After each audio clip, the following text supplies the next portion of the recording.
अस्सलाम वालेकुम, welcome to पैसा बोलता है विद अंजुम इब्राहिम। एग्जीक्यूटिव और जुडिशरी का जो क्लैश एक्सपेक्टेड था जुलाई 25 को, वो नहीं हुआ।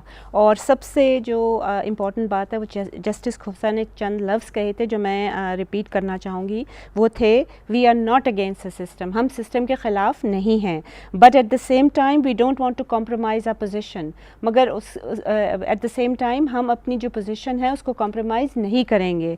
We are ready to help, हम मदद करने को तैयार हैं। And we have no personal interest against any national party. हमारी कोई पर्सनल या कोई एनिमोसिटी या कोई हेट्रेड नहीं है किसी भी पार्टी के, including I think what he was referring to Pakistan Peoples party.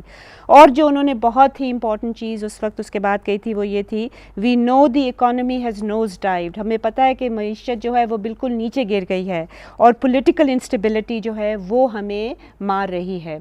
हमारे इसको डिस्कस करने के लिए पैनलिस्ट आज हैं, दो बिज़नेस रिकॉर्डर के बहुत सीनियर रिपोर्टर्स हैं। एक मोहला साहब, खुदायार मोहला साहब हैं, और उनके साथ बैठे हुए हैं ज़हीर अब्बासी साहब। क्या ये जो पॉलिटिकल इंस्टेबिलिटी की इन्होंने जो बात की थी कि ये नोज़ डाइव है और इकॉनमी की उसकी वजह से नोज़ डाइव कर रही है, पॉलिटिकल इंस्टेबिलिटी की वजह से, इसमें आप मुझे बताइएगा कि ये एक फैक्टर था फॉर द डिसीजन कि नेशनल इंटरेस्ट में हमें दूसरा प्राइम मिनिस्टर नहीं भेजना है, या आपका ख्याल में there was also difference between Gilani साहब का जो एटीट्यूड था और जो राजा परवेज़ अशरफ साहब का था? इसमें दोनों बातें बहुत अहम हैं जी। अगर हम देखें, जस्टिस आज़म सईद खोसा ने इस तनाज़ुर में बात की थी कि कानूनी तौर पे कोर्ट ने जो कदम लेना था वो ले चुकी है। एडजस्टमेंट की जब बात होती है तो वो पॉलिटिकल सिनेरियो में देखें तो पॉलिटिकल पार्टीज एडजस्टमेंट करती हैं, एक मकसद तो उनका ये था। दूसरी बात, अगर हम कंपैरेटिवली देखें तो मौजूदा प्राइम मिनिस्टर ने कोई ऐसा बयान नहीं दिया जो पहले वज़ीर-ए-आज़म यूसुफ गिलानी साहब कहते थे कि हम मतलब मुझे ये बातें करनी है, उसके जवाब में मुझे करना है। उन्होंने ये भी, मुझे उनके जो फेमस वर्ड्स थे कि जी कंटेम्प्ट के तो 6 महीने की सज़ा है, तो ट्रीसन के लिए मुझे फांसी लग जाएगी। और उन्होंने और भी मेरे ख्याल में कोई उन्होंने बाकायदा तौर पर अपना मौक़िफ़ इख्तियार कर लिया था, जिससे ये हमें महसूस होता था, सबको महसूस होता था, कोर्ट को भी महसूस हुआ, और उन्होंने फारिग कर दिया कि वो अपने स्टैंड पे, मौक़िफ़ पे, पार्टी मौक़िफ़ पे डटे रहेंगे। तो कंपैरेटिवली हम सूरत हाल देखते हैं तो राजा परवेज़ अशरफ साहब ने ऐसे कोई बात नहीं की, ऐसे कुछ नहीं किया। और बड़े सिर्फ उन्होंने कहा है कि जी स्विस कोर्ट को हम ख़त नहीं लिखेंगे क्योंकि federal cabinet attorney general Irfanullah साहब ने बताया, इरफान कादर साहब ने बताया कि जब तक फेडरल कैबिनेट ना करे अप्रूव, तो उन्होंने अप्रूवल नहीं दिया।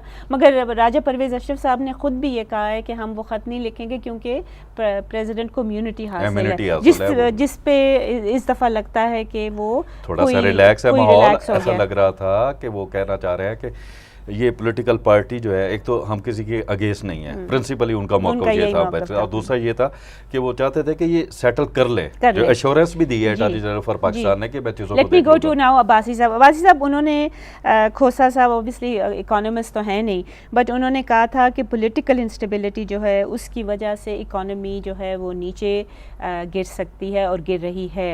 ये तो एक मेरे ख्याल में इकोनॉमिक्स में एक अल्ट्रुइज्म है, ये तो सब इकोनॉमिस्ट वगैरह मानते हैं कि ये चीज़ है। तो क्या एलिमेंट इकोनॉमी का जो है, do you think is the most susceptible political instability के लिए? सबसे इमीडिएटली जो इम्पैक्ट आता है वो तो स्टॉक एक्सचेंज पे आता है। उसके अलावा फिर क्योंकि वो तो बिल्कुल बेस्ड ऑन मार्केट परसेप्शन तो है कि और पता चल जाता है ना, जो ही आपके यहाँ होती है तो एक आवर्स में वो 200 पॉइंट 150 पॉइंट नीचे ऊपर चला गया, वो हो जाता है। फिर जो मेजर इम्पैक्ट होता है, आपका बिजनेस कॉन्फिडेंस नहीं रहता।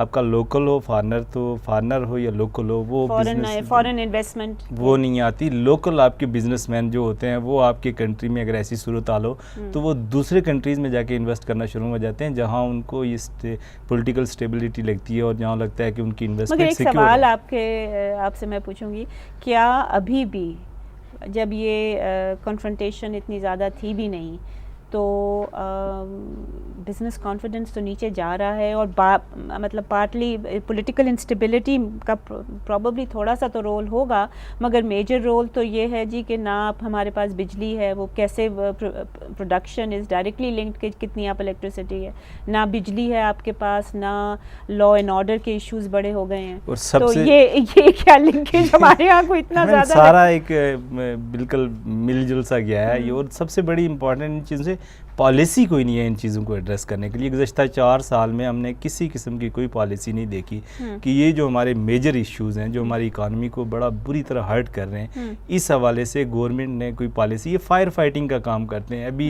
इलेक्ट्रिसिटी का 4 साल से यही हो रहा है। इलेक्ट्रिसिटी का इशू हो गया तो फ़ौरन एनर्जी कॉन्फ्रेंस बुला ली, 2-4-5 बिलियन रिलीज़ कर दिए, मामला ठप हो गया। फिर 15 दिन बाद फिर 15 दिन बाद फिर अगेन वही हो गया।